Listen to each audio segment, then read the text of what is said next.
Assalamualaikum warahmatullahi wabarakatuh. Anak-anak semuanya dimanapun berada, alhamdulillah pada kesempatan yang baik ini kita bisa kembali melaksanakan kegiatan pembelajaran secara online untuk mapel fikih kelas 9 MTS semester genap. Kali ini kita akan membahas bab yang ke-6, yaitu pengurusan jenazah dan harta waris.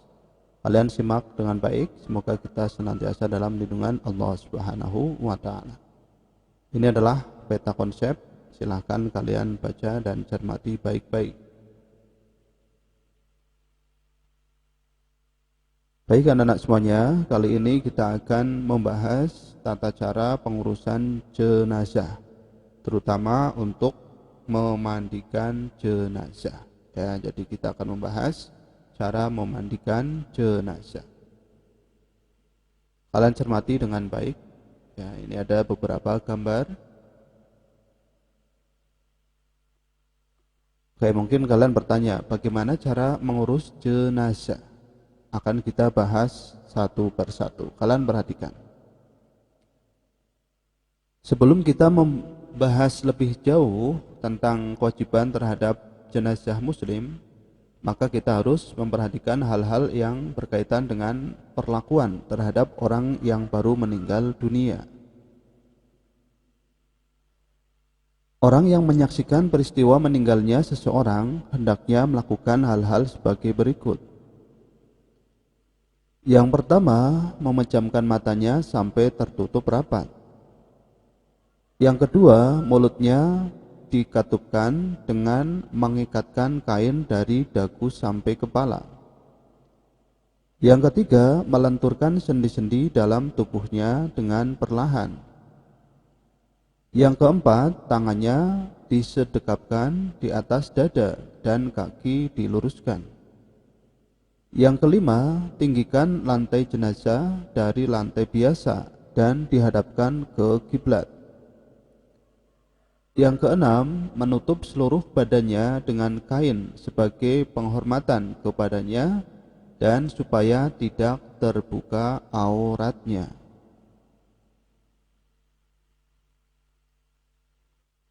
Yang ketujuh, keluarga jenazah hendaknya dengan segera membayar hutang-hutangnya jika ia memiliki hutang.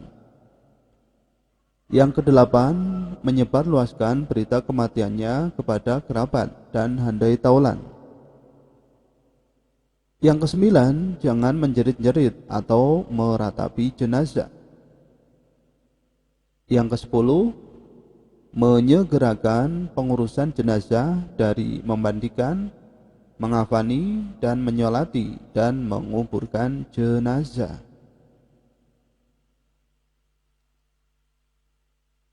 Ada beberapa kewajiban orang muslim terhadap jenazah, yaitu memandikan, mengafani, menyolati, dan menguburkan.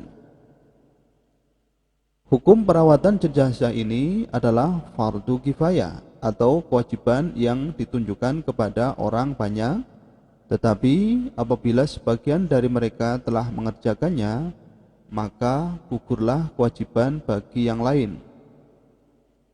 Berikut ini adalah penjelasan terkait dengan perawatan jenazah.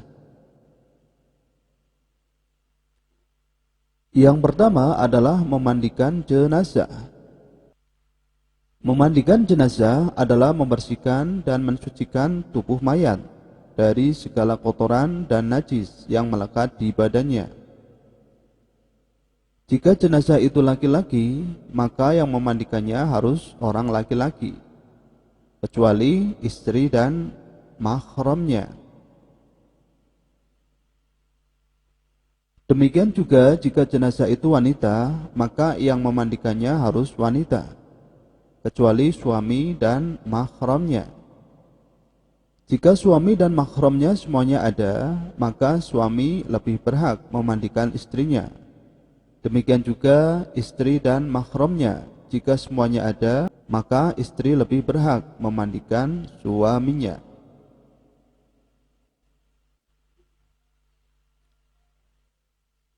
Dalam kitab Safinatun Najah dijelaskan yang artinya, dan sempurnanya memandikan mayit adalah membasuh kedua pantatnya dan menghilangkan kotoran dari hidungnya, mewudukannya, menggosok badannya dengan daun bidara dan mengguyurnya dengan air sebanyak 3 kali. Adapun syarat-syarat jenazah yang akan dimandikan sebagai berikut. Yang pertama, jenazah itu orang muslim atau muslimah. Yang kedua, anggota badannya masih utuh atau sebagian. Yang ketiga, keadaan jasadnya masih utuh dan belum rusak. Jenazah itu bukan mati syahid atau mati dalam peperangan atau membela Islam. Karena orang yang mati syahid tidak boleh dimandikan. Hal ini sesuai dengan sabda Nabi SAW. La tuhassiluhum fa inna kulla jurhin aw kulla damin yafuhu miskan yaumal qiyamah. Yang artinya, janganlah engkau memandikan mereka, karena setiap luka atau setiap darah yang menetes akan berbau wangi kelak di hari kiamat. Hadis riwayat Ahmad.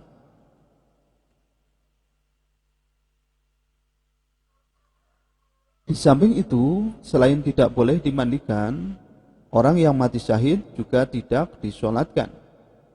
Jenazahnya langsung dikafani dan dikuburkan.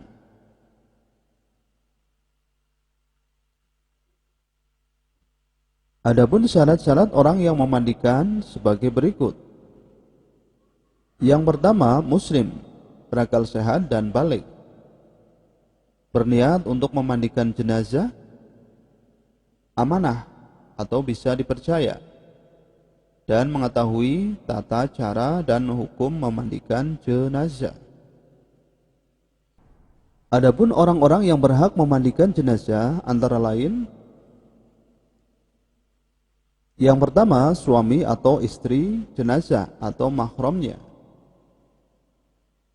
Jika diserahkan kepada orang lain, maka yang memandikan hendaknya orang-orang yang terpercaya. Jika jenazah perempuan dan hanya ada laki-laki yang hidup dan tidak ada suami atau sebaliknya, maka jenazah itu tidak perlu dimandikan, tapi cukup ditayamumkan oleh salah seorang dengan memakai sarung tangan. Jika yang meninggal anak kecil, maka boleh dimandikan oleh laki-laki atau perempuan, karena ia boleh disentuh dan dipandang, baik anak laki-laki maupun perempuan.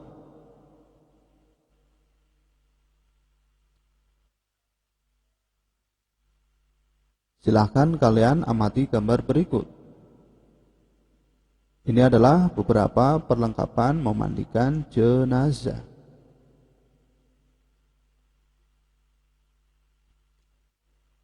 Adapun langkah-langkah dalam memandikan jenazah adalah sebagai berikut. Yang pertama, menyediakan air yang suci dan mensucikan secukupnya dan mempersiapkan perlengkapan mandi seperti handuk, sabun, wangi-wangian, kapur barus, sarung tangan, dan peralatan lainnya. Ruangan untuk memandikan jenazah adalah ruangan yang terlindung dari pandangan orang banyak, dan yang berada pada ruangan itu hanyalah orang yang akan memandikan dan sanak famili yang termasuk mahram. Jenazah dibaringkan di tempat yang agak tinggi dan bersih, diselimuti dengan kain agar tidak terbuka atau terlihat auratnya.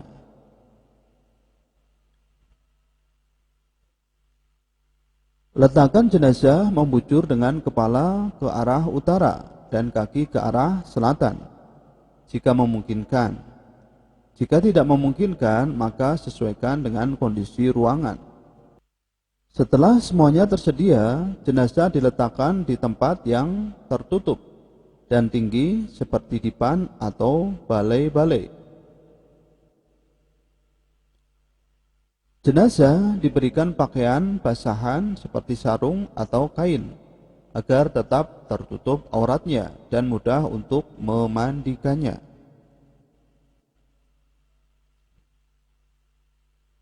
Memasang kain sarung tangan bagi yang memandikan, kemudian memulai membersihkan tubuh jenazah dari semua kotoran dan najis yang mungkin ada, dan meletakkan pada anggota badan jenazah, termasuk kotoran yang ada pada kuku, tangan, dan kaki. Untuk mengeluarkan kotoran dari rongga tubuhnya, dapat dilakukan dengan cara menekan-nekan perutnya secara perlahan. Disiram dengan air dingin. Jika dianggap perlu, boleh memakai air hangat untuk memudahkan dan mempercepat menghilangkan kotoran yang masih melekat pada badan mayit.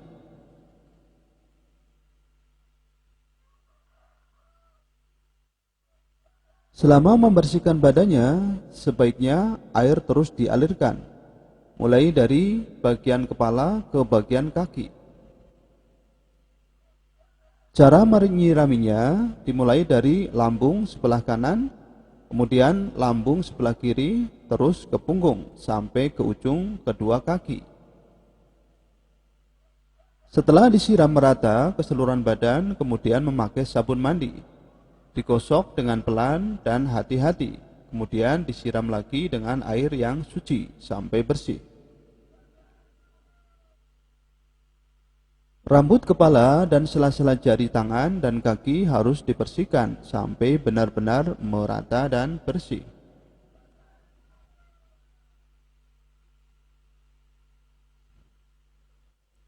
Kemudian meratakan air ke seluruh badan mayit, setidaknya 3 kali atau 5 kali, atau kalau perlu lebih dari 5 kali.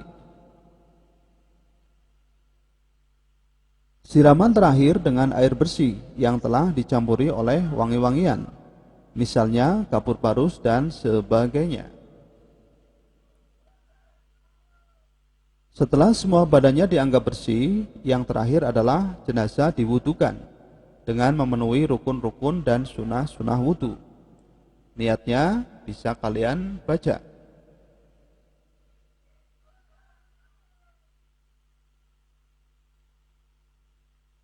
Nawaitu an uwaddi'a hadal mayyiti fardan lillahi ta'ala.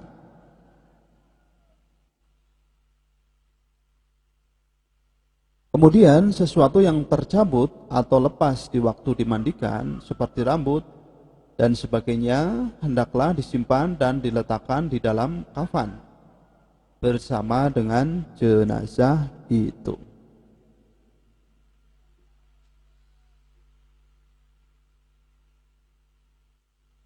Adapun jenazah yang tidak mungkin dimandikan karena sesuatu hal, misalnya terbakar, maka caranya cukup ditayamumi sebagaimana tayamumnya orang sholat.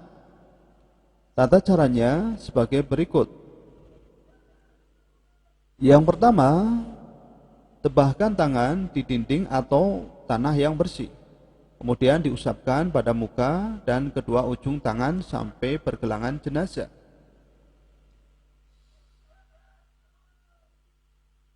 Bagi wanita yang meninggal yang di lingkungan laki-laki atau laki-laki meninggal di kalangan perempuan, sementara orang yang sejenis tidak ada, maka cukup ditayamumkan juga. Orang yang menayamumkan wajib menggunakan kain pelapis berupa sarung tangan.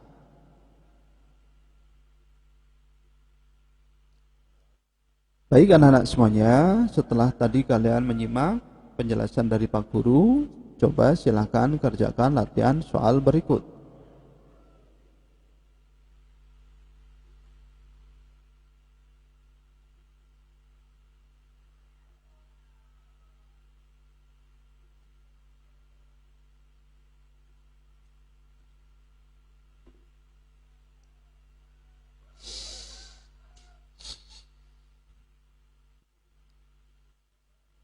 Silahkan kalian kerjakan soalnya dengan baik. Terima kasih telah menyimak pembelajaran hari ini dari awal sampai akhir. Semoga bermanfaat. Kurang lebihnya minta maaf. Assalamualaikum warahmatullahi wabarakatuh.